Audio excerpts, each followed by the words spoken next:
Vamos a esta pregunta y ahí vamos a refrescar lo anterior. Gestante de 30 semanas que súbitamente presenta dolor en ambas regiones lumbares. 30 semanas, dolor en la región de lumbares, fiebre, anorexia, náuseas y vómitos. Al examen puño percusión lumbar positiva y la pregunta es ¿cuál es el diagnóstico más probable? ¿Cuál es el diagnóstico más probable? Hasta aquí les hablé del tema de lo que es el trastorno hipertensivo hasta hace unos instantes. Vamos a otra de las patologías intercurrentes del embarazo. Bien, dentro de lo que es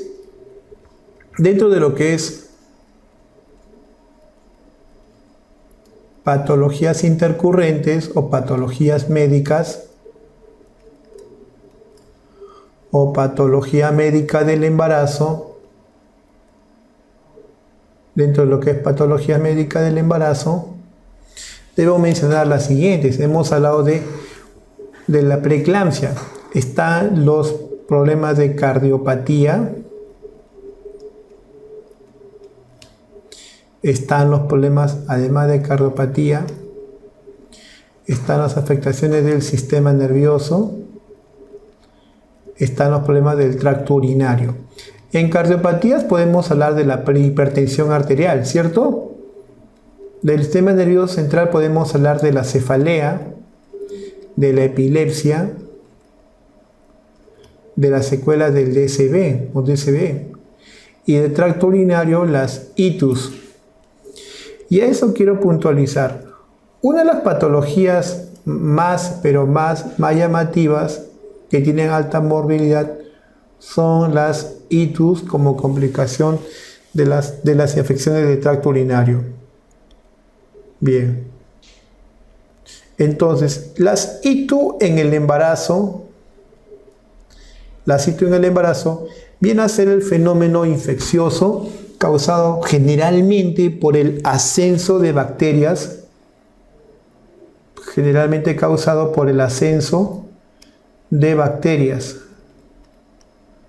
De ahí que la vía que más se propone es la vía ascendente. También puede haber infecciones urinarias por continuidad o por vía hematógena.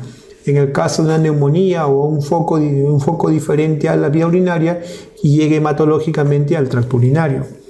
Las itus en el embarazo, las itus en el embarazo pueden ser causantes de patologías como amenaza de parto prematuro, parto pretérmino, amenaza de parto pretérmino, puede causar sepsis, shock séptico. Es una patología muy preocupante. Las itus se clasifican en 3 bloques. Hay varias infecciones urinarias, pero la clasificación más usual de las itus considera a las siguientes. 1. La uretrocistitis o cistitis. 2.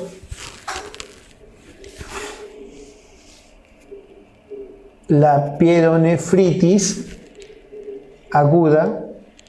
Y 3. Una patología bastante preocupante y llamativa porque no da sintomatología, no hay forma de sospecharla, que es la bacteriuria asintomática.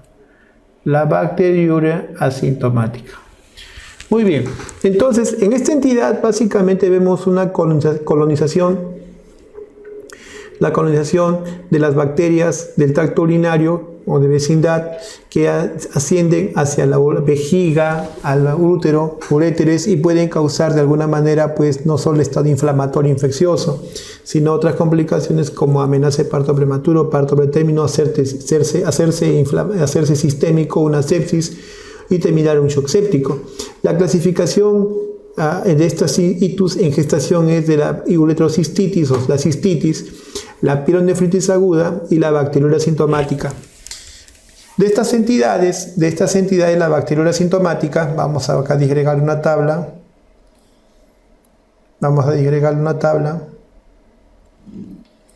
Tenemos la bacteriuria asintomática, La bacteriología sintomática se define por la presencia de un urocultivo positivo, y esto es porque hay más de 100.000 unidades formadoras de colonia por muestra.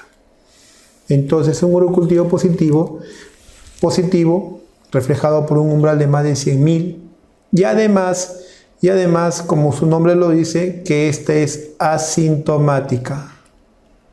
No hay molestias urinarias, no hay molestias que hagan sospechar en esta infección urinaria.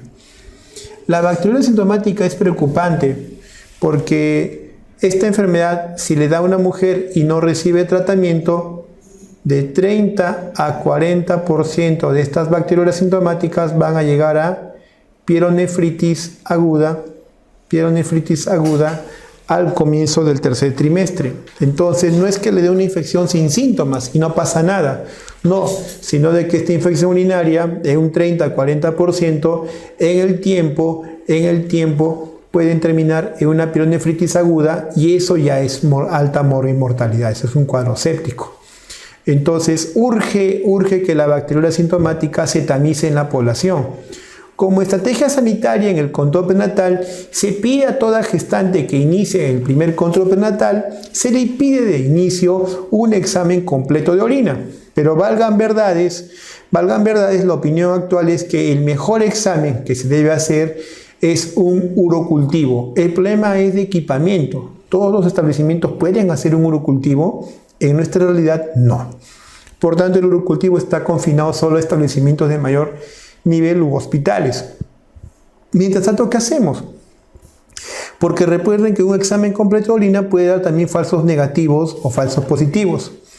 Entonces, eso nos enfrenta a esta situación, ¿no? Deberíamos hacer una prueba de mejor screening. El otro es la cistitis o uretrocistitis.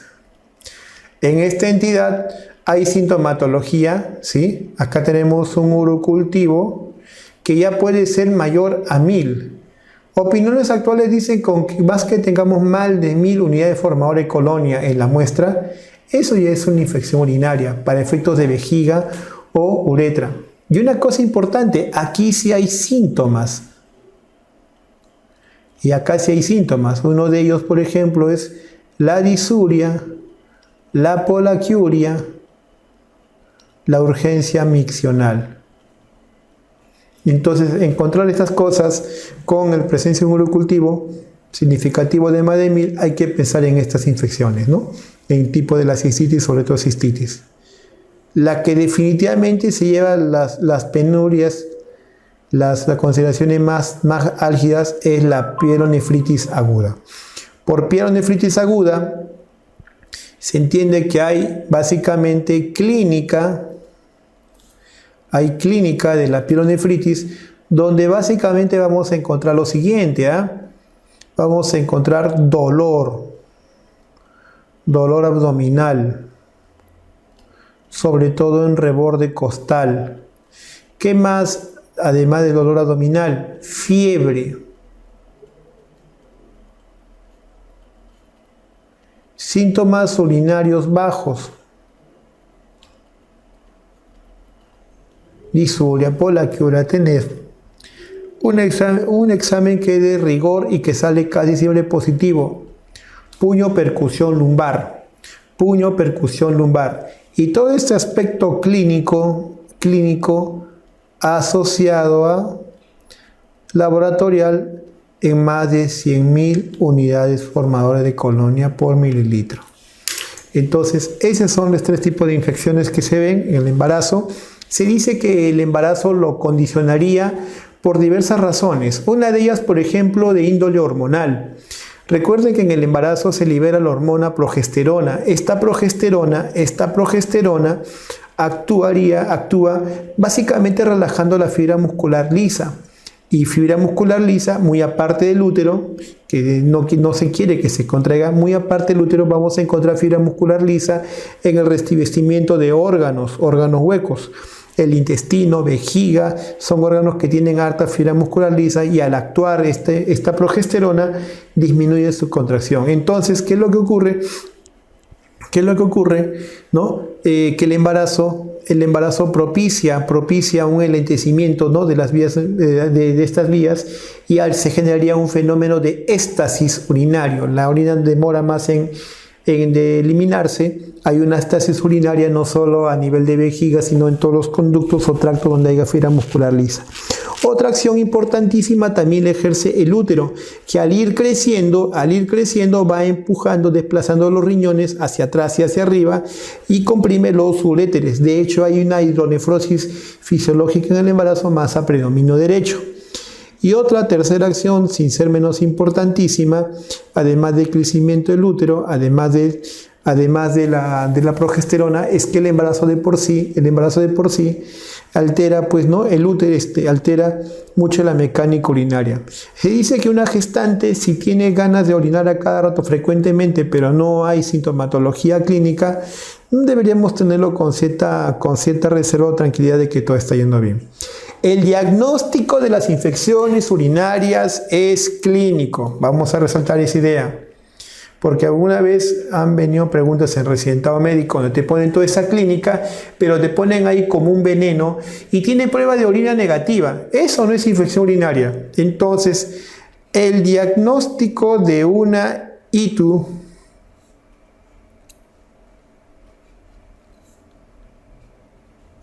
El diagnóstico de una infección del tracto urinario es eminentemente clínico.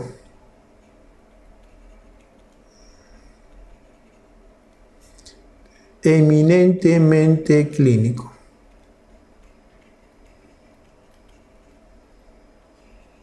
Es eminentemente clínico. Otra cosa más que hay que tener en cuenta, que en las infecciones urinarias, si bien hay varias teorías que hablan de la vía ascendente, de la vía hematógena por diseminación, hay que tener en cuenta que el uropatógeno más frecuentemente asociado es Escherichia coli. Escherichia coli. De eso también han hecho varias preguntas en otros exámenes de otra calidad como de residencia, y ahí está más del 70%, 40, 30, 60, 70% de las ITUs es Escherichia coli. Entonces eso hay que tenerlo en cuenta. Volviendo a la pregunta que nos hacen, entonces es una gestante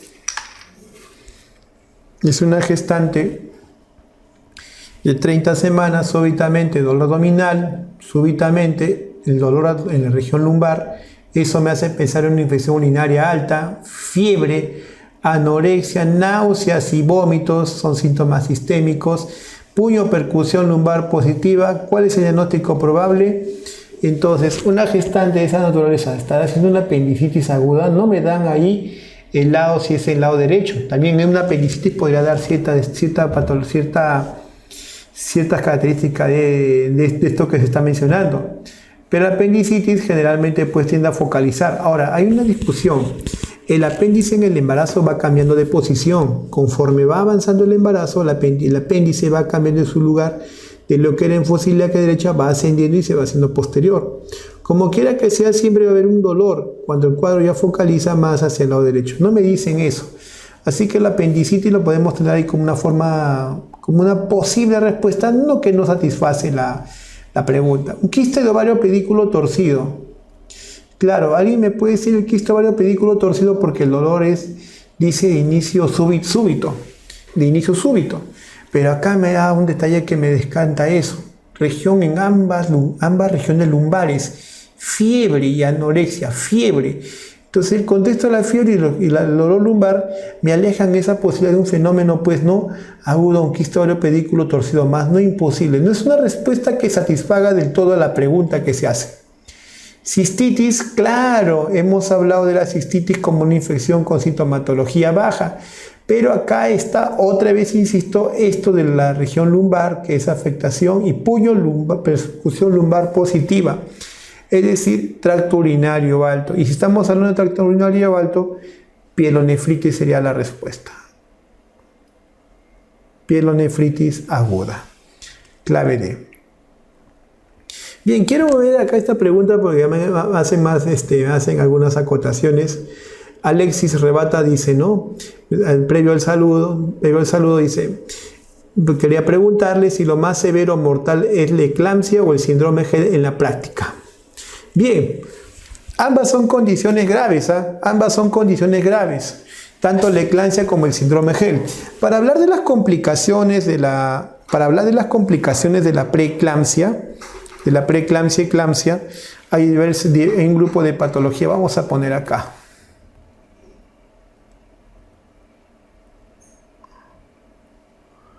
De las complicaciones que nadie quiere ver,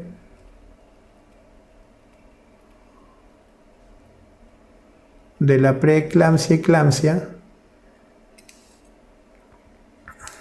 de las complicaciones que pueda haber. Sí, la eclampsia, la convulsión tónico-clónica, el DPP, síndrome Gel, óbito fetal, ¿sí? DSB hemorrágico con secuela, son varias las complicaciones que pueden haber, pero definitivamente si ponemos el peso entre eclampsia, del cual puede salir, versus síndrome HELLP, definitivamente el más grave es un síndrome HELLP. ¿Por qué razón? Porque el síndrome HELLP, muy aparte de la afectación neurológica, que por cierto puede haber también DSB, ¿cierto? En el síndrome HELLP, compromiso multisistémico hematológico es brutal. Hay la plaquetopenia atroz que puede llevar a coagulopatía intravascular diseminada, ¿sí? Puede haber la coagulopatía intravascular diseminada. El síndrome HELLP es altamente letal. Y en las estadísticas nacionales, en las estadísticas de Lima Metropolitana, Alexis, el síndrome HELLP es la complicación más grave de la preeclampsia y es la que más mata. Es la que más mata, es la que es más mortal de todo el espectro de la preeclampsia y eclampsia. Entonces, que espero con eso contestar tu pregunta, Alexis. Vamos a esta siguiente. Entre las patologías médicas, gestante 32 semanas, refiere a haber perdido líquido en regular cantidad. Se realiza un test de lecho encontrándose esta imagen. ¿Cuál es la conducta más adecuada? Entonces, aquí la discusión de la pregunta está en que esto ocurre en una gestación pretérmino. 32 semanas es una gestación pretérmino, líquido en regular cantidad. No puntualizan que sea vagina del orificio cervical externo, ¿sí? Se entiende como que es una pregunta ya implícita. Con eso les digo todo, ¿no? A los que sería un RPM, ruptura prematura de membranas, y le hacen el test de lecho, puesto que el test de lecho es una prueba de rigor en la RPM. Entonces, esta pregunta hace alusión a esta entidad llamada ruptura prematura de membranas. La ruptura prematura de membranas viene a ser la solución de continuidad o la rotura de las bolsas coreamnióticas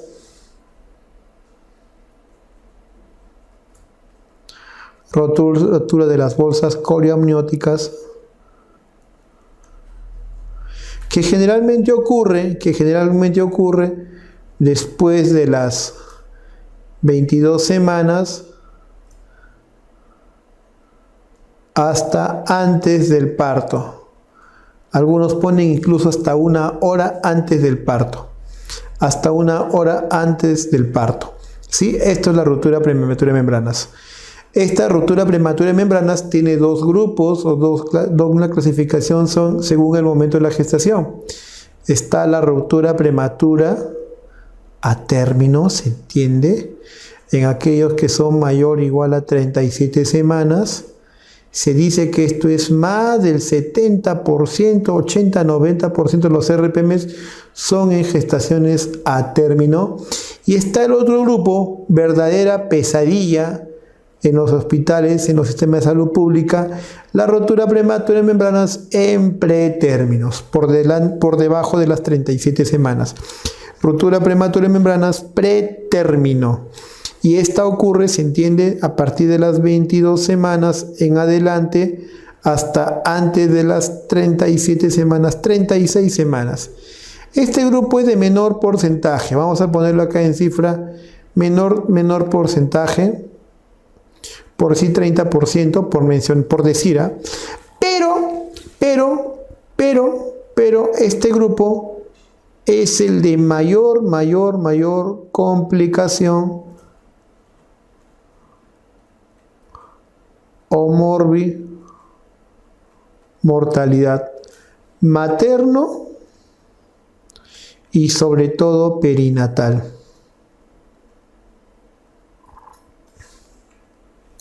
Complicación materno-perinatal. Este es el grupo de mayor afectación. Los RPM pretérminos. Entonces, los RPM pretérminos. Por definición, esta pregunta, ¿qué grupo etario está afectando? ¿A qué gestante de qué grupo etario está afectando? Pretérmino. Este es una RPM. En la pregunta hace alusión a RPM pretérmino.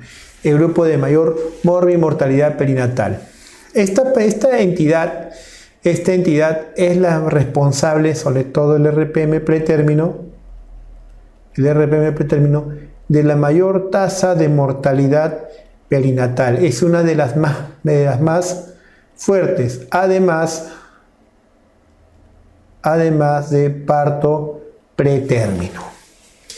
Es el que tiene la mayor fuerza, el mayor porcentaje en los nacimientos de productos pretérminos.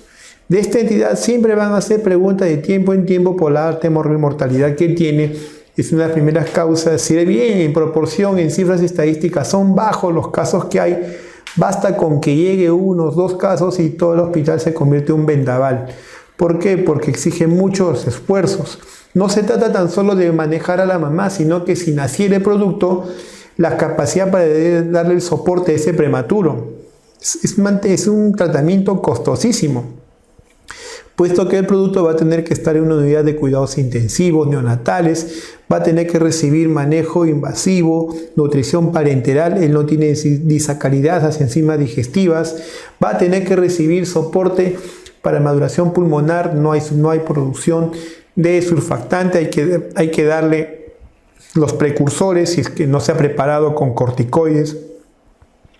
Hay que minimizar las otras complicaciones, como está con nutrición parenteral, puede haber sepsis por el abordaje invasivo, la retinopatía de prematuro. Este bebito tiene su piel apenas hecha una lámina, pierde agua en cantidad, es una esponja de agua. Entonces las complicaciones materno-perinatales es elevadísima para estos productos. De hecho, si sobreviven, pueden quedar con secuelas en relación a tiempo que tiene las bolsas rotas. Bien, el diagnóstico de esta entidad, ¿cómo se hace? Que es ahí el meollo de la pregunta, ¿no? El diagnóstico puede ser con este abordaje clínico a través de la especuloscopía. Vamos a hacer acá un ratito, disculpen. El diagnóstico clínico, el diagnóstico a través de procedimientos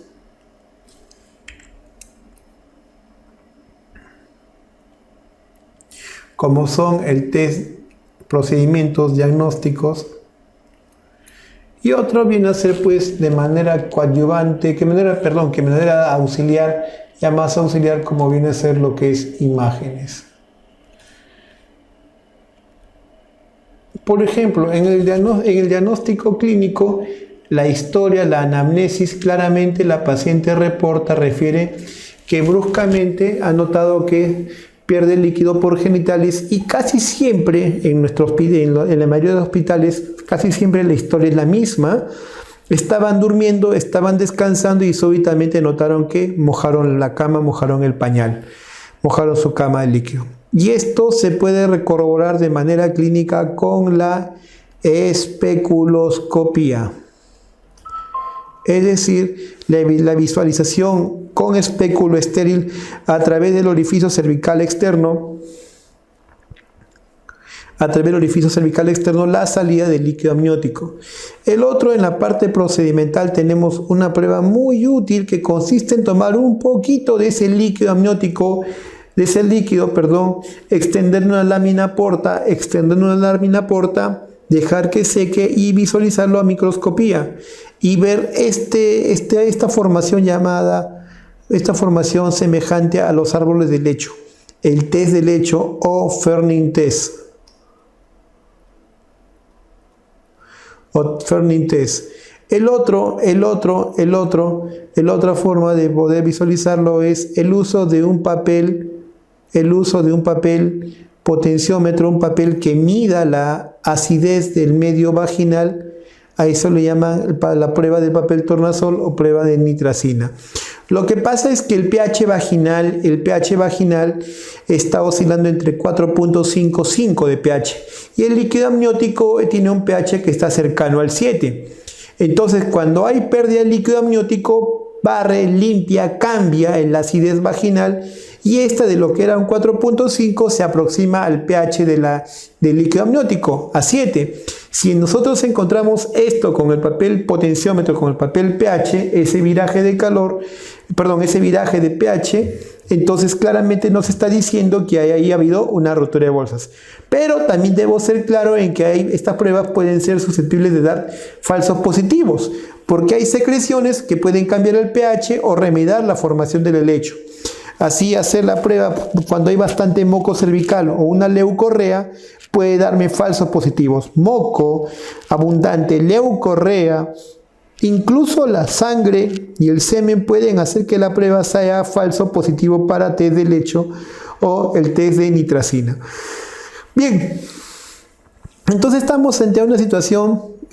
Y los de imágenes, disculpen que me estaba olvidando, los de imágenes es el valor de la ecografía. La ecografía no es el examen de rigor, sino más que todo está orientado a buscar malformaciones fetales, ver la biometría fetal, cuánto está pesando, cuánto es su edad. ¿Por qué? Porque en general cuando hay casos de RPM debemos pensar en una complicación, por ejemplo, hay complicaciones de efecto del tubo neural o de efectos renales que hacen que no se produzca líquido amniótico. Y de repente le estamos echando la culpa, pues, ¿no?, de que es una pérdida, pues, por una solución de continuidad, que está perdiendo, y la verdad es que tiene un defecto constitutivo, y eso explicaría, pues, ¿no?, porque hay poca producción de líquido amniótico. Entonces, eso se puede hacer haciendo una buena ecografía, valorando los órganos del feto. Y una cosa importantísima, frente a una sospecha de ruptura del líquido amniótico, pues tenemos que hacer, pues, no, la disquisición si eso es si es cierto o no. En algunos casos muy remotos, ¿no?, en el tiempo, me explico, una paciente que dice, yo perdí el líquido amniótico hace una semana, y le haces la ecografía y no le encuentras nada, ¿sí? Entonces la ecografía puede darme unos falsos negativos, falsos positivos, o no me concluye. De repente es bastante líquido amniótico, se le rompió la fuente, pero sigue figurando normal. Entonces, ¿cómo hacer? Hay una prueba muy útil, es la prueba del contraste de inyectar por amniinfusión, inyectar directamente al útero un contraste que es el azul de metileno, y hacer, pues, ¿no?, azul de metileno, inyectar al útero un contraste azul de metileno, con una jeringa, con esta solución de azul metileno estéril, se inyecta al útero y se coloca un pañal en los genitales, y si pinta el pañal es porque definitivamente hay una ruptura prematura de membranas. Acuérdate que el líquido amniótico se produce básicamente de la orina fetal. Más del 70, 80, 90% del líquido amniótico es orina del feto, orina estéril. Bien, tratamiento. Entonces, el tratamiento dependerá de la edad gestacional. Se dice que todo RPM mayor o igual,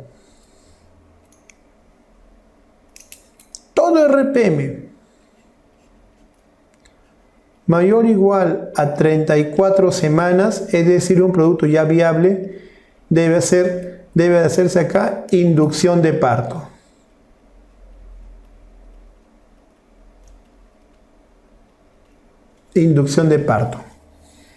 No hay más que esperar, hay que inducir el parto, porque la principal complicación de la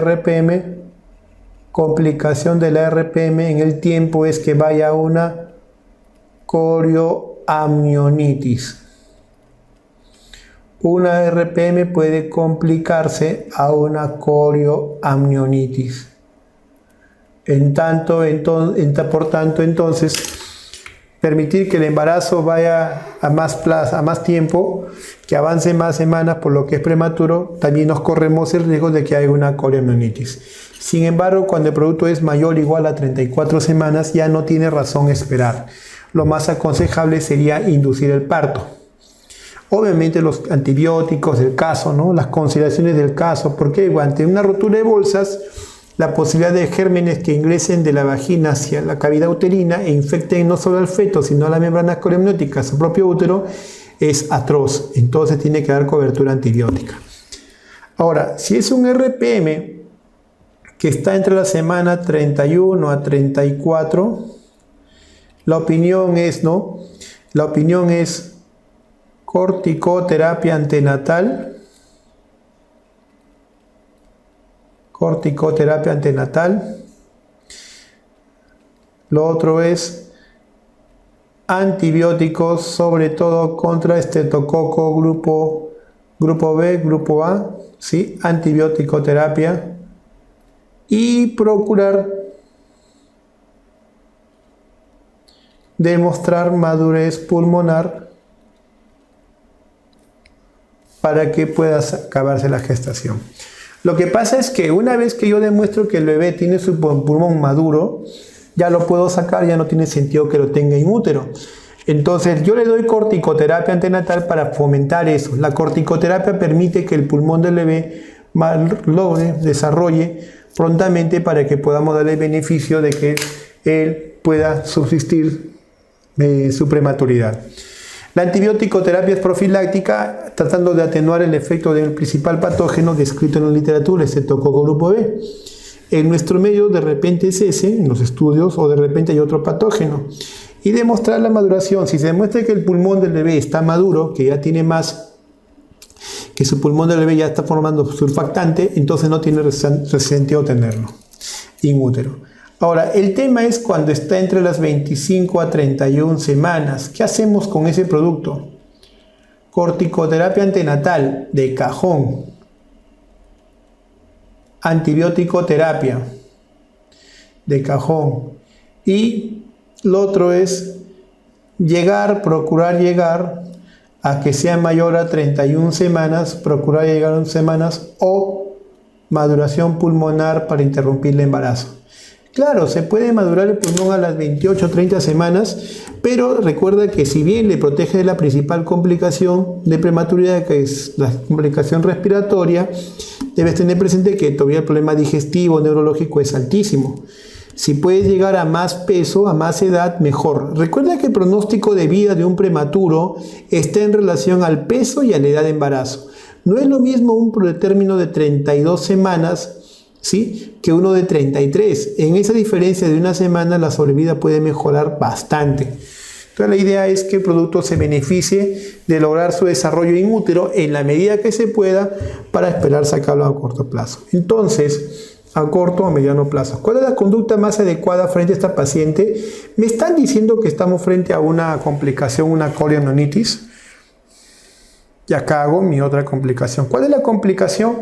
Coriomionitis. La coriomionitis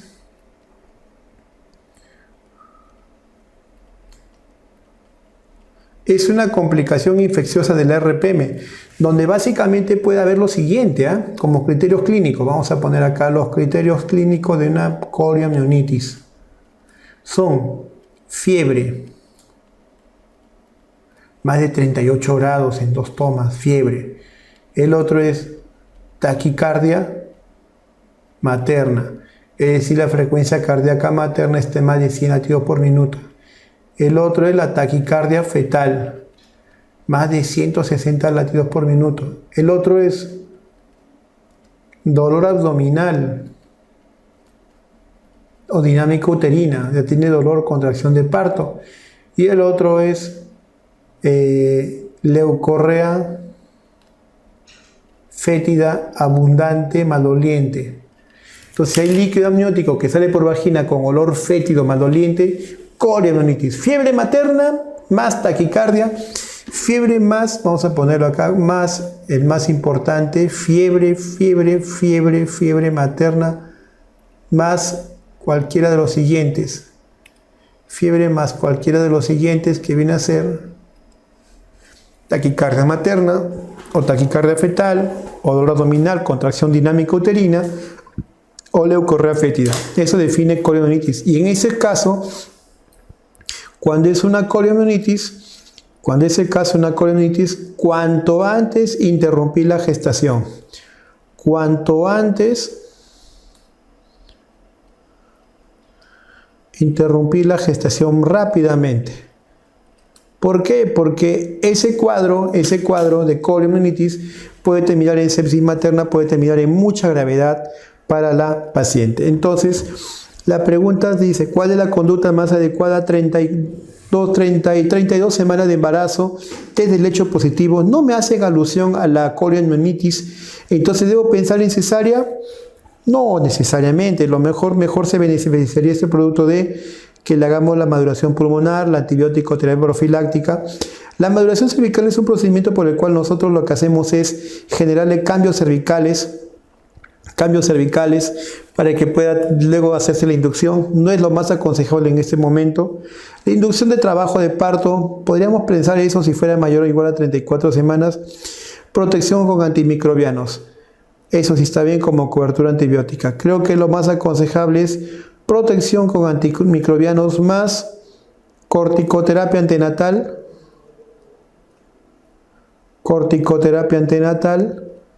Para que ese producto se beneficie y pueda salir prontamente.